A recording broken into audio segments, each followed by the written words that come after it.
Alors ici, si j'en crois la pancarte, c'est un jardin de fleurs historiques, historique et qui, pour beaucoup, aurait été élevé en premier lieu en France, comme l'atteste ce truc de signalement que je vais lire tout de suite. Hein. Donc, these were the most important garden roses of the Victorian era, with vigorous growth, large flowers and increasingly brilliant coloring. Many were raised in Europe and, in particular, France.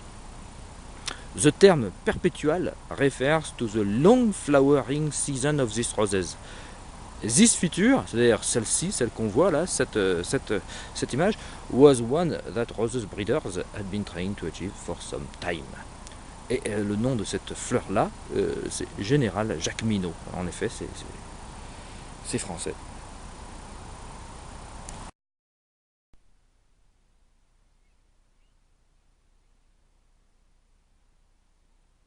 Alors bien sûr, moi j'aime ces maisons et ces choses très ordonnées, très conservatrices comme ça. Bon, bien sûr, mais finalement, ce que j'aime encore plus, comme tous les voyageurs un peu romantiques, un peu midinette comme je le suis, c'est de l'autre côté, c'est derrière les arbres bien coupés, quand on voit des fleurs qui sont un peu sauvages, qui sont un peu... voilà, les jardins. Ah, et je vois un petit lièvre, peut-être le voyez-vous, un lièvre ou un lapin, enfin, j'ai jamais su faire la différence, de toute façon, qui est allé se réfugier dans les forêts, dans les fourrés. Et voilà. Et alors, évidemment, c'est ce type, moi, de paysage non... euh, enfin, donc à moitié pensé, à moitié construit et à moitié laissé à l'abandon, qui m'émeut, donc ce type de paysage qui m'émeuve le plus. On peut pas tout avoir, on peut pas tout demander. Alors là, magnifique, on est dans la francophilie la plus pure, la plus sauvage, je sais pas, la plus extrême. Euh, Gallica Roses ou Rosa Gallica, ça veut dire la rose française. Et c'est pas pour rien. Ce panel instructif là nous apprend que euh, elles ont été rapportées par les croisés au XIIe et XIIIe siècle et voilà, apportées en Angleterre par ceux qui étaient à l'époque rien d'autre que des Français. Enfin, on les appelait autrement, mais bon, c'était rien d'autre que des Français.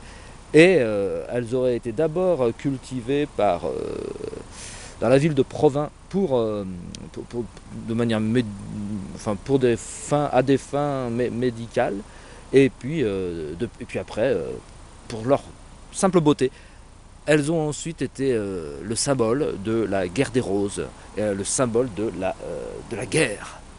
Voilà, donc France, beauté, guerre, croisade, invasion, colonisation, enfin tout se mélange dans un beau, comment dire, dans un beau bordel historique, puisque l'histoire après tout c'est un peu un bordel. Et alors, exemple, comme vous voyez ici, Belle de Crécy, cardinal de Richelieu, Charles de Mills.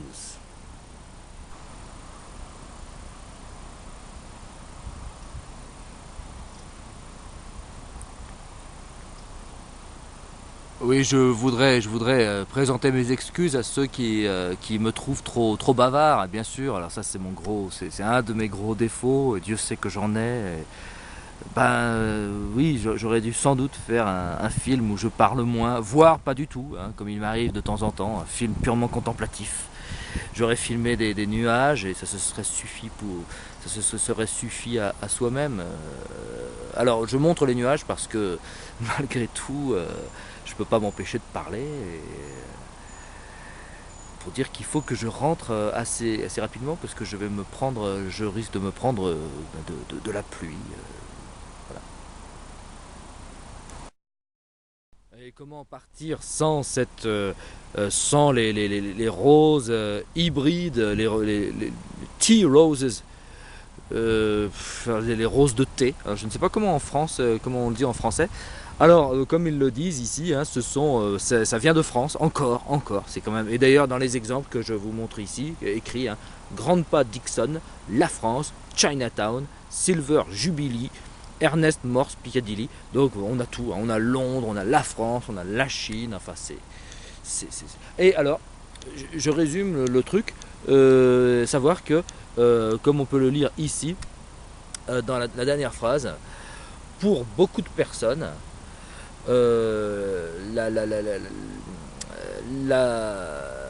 comment on pourrait dire, bon, la fleur, cette fleur, avec son centre élevé, ses pétales réfléchissantes ou miroitantes, sa couleur et son odeur riche, est la rose parfaite. Là, je crois que là, je crois que ça impose le silence. Hein, là.